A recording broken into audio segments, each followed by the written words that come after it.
Hello बच्चों, let's read this question. The question says assertion यहाँ पे गिवन है कि जो विटेकर क्लासिफिकेशन है ये वाइडली एक्सेप्टेड क्लासिफिकेशन है। इसमें यहाँ पे गिवन है उन्होंने यूज किया था सेल स्ट्रक्चर को, रिप्रोडक्शन को एंड बॉडी ऑर्गेनाइजेशन को as mode of nutrition.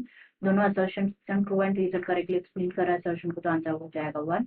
Assertion reason true है बट रीजन करेक्टली एक्सप्लेन नहीं करा असर्शन को तो आंसर हो जाएगा 2nd। असर्शन ट्रू है बट रीजन फॉल्स है तो आंसर हो जाएगा 3rd। एंड दोनों असर्शन रीजन फॉल्स है तो आंसर हो जाएगा 4th हमारा यहाँ पे। तो सबसे पहले बात करेंगे की कॉन्सेप्ट के बारे में। तो जो की कॉन्सेप्ट इस क्वेश्चन में यूज किया गया है that is 5 kingdom classification. 5 kingdom classification.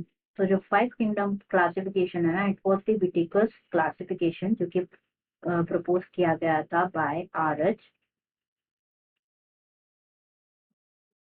Whittaker in the year 1969 में प्रपोज किया गया था। जो किंगडम्स थे जो कि उनके आर.एच. विटेकर के थ्रू डिफाइन किए गए थे, they were named as Monera,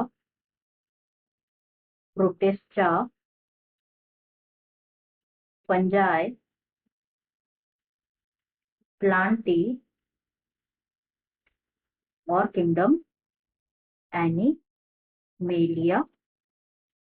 तो जो मेन क्राइटेरिया था ना क्लासिफिकेशन का, विटिकल क्लासिफिकेशन का, जो कि उनके थ्रू यूज किया गया था, इंक्लूड करता है सेल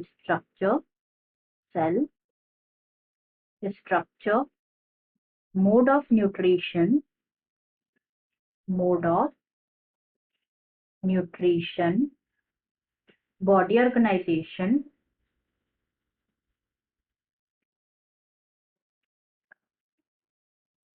रिप्रोडक्शन, प्रोडक्शन और फाइलोजेनेटिक रिलेशनशिप, फाइलोजेनेटिक रिलेशनशिप्स।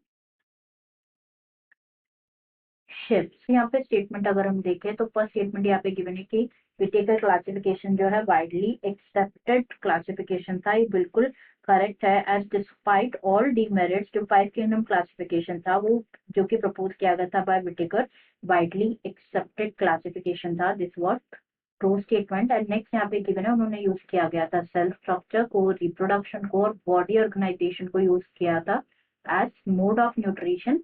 तो ये जो स्टेटमेंट गिवन है ना यहाँ पे, ये बिल्कुल इनअप्रोप्रिएट स्टेटमेंट है, ये करेक्ट नहीं है। यहाँ पे क्या आना चाहिए कि उन्होंने यूज किया था सेल स्ट्रक्चर को, रिप्रोडक्शन को, बॉडी ऑर्गेनाइजेशन को और मोड ऑफ न्यूट्रिशन को। लाइक ये उनका क्या था, क्राइटेरिया था क्लासिफिकेशन का। तो सेकंड स्टेटमेंट यहाँ पे अप्रोप्रिएट स्टेटमेंट नहीं है, तो इसलिए असर्शन तो ट्रू है बट रीजन फॉल्स है। Answer will be option 3rd। I hope you understood it well. Best of luck.